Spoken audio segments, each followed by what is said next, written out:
এরপর সাইয়েদনা ইব্রাহিম দেখলেন মূর্তির পূজা করে, বিশাল বিশাল মূর্তিগুলোর সামনে দাঁড়িয়ে চোখের পানি ছাড়ে পড়ে। जो तो मिटाना चाहे जीवन का तृष्णा सुबह शाम बोल बंदे कृष्ण कृष्ण कृष्ण।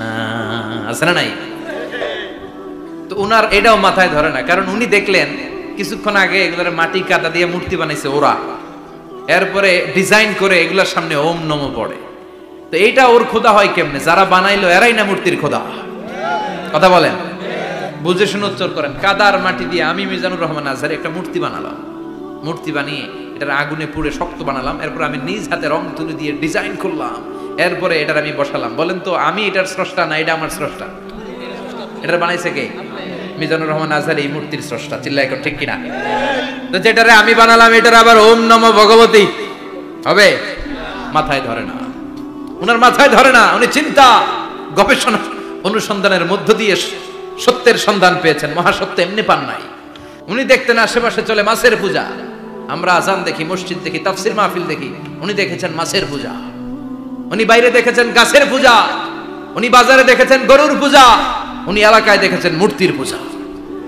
কিন্তু একটা তো ওনার মন বসে না। উনি দেখেন লোকজন আগুনের পূজা করে। কিসের পূজা করে? আবার পূজা শেষ আগুনের মধ্যে পানি ঢেলে দিলে আগুন নিভে যায়।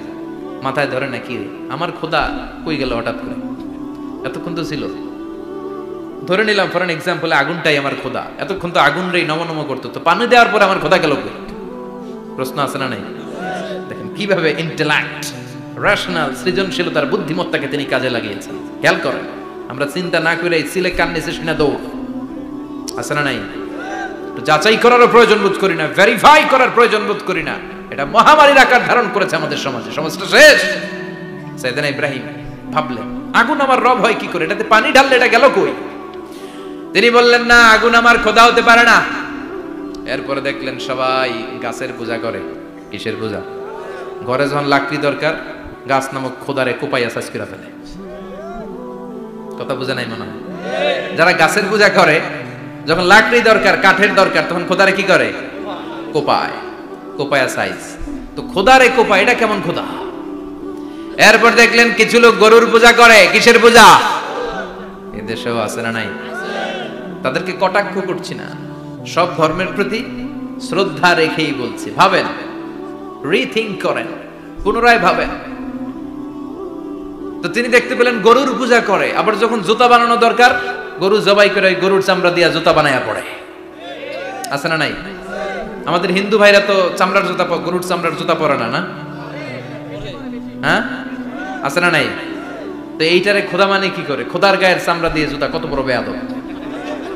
চিন্তা করছেন? খোদার গায়ের চামড়া দিয়ে ওই বেয়াদবটা পায়ে জুতা পড়ে। মাথায় ধরে? একটাও সাইয়েদনা ইব্রাহিমের মাথায় ধরে না। দিন গড়িয়ে রাত আসে, সাইয়েদনা ইব্রাহিম আকাশের দিকে তাকায়, তাকিয়ে দেখে ধ্রুব তারা। কি তারা? সবাই দেখে ধ্রুব তারারে পূজা করে। এবার নিজের সাথে কথোপকথন কি করলেন এই কোরআন সাক্ষী।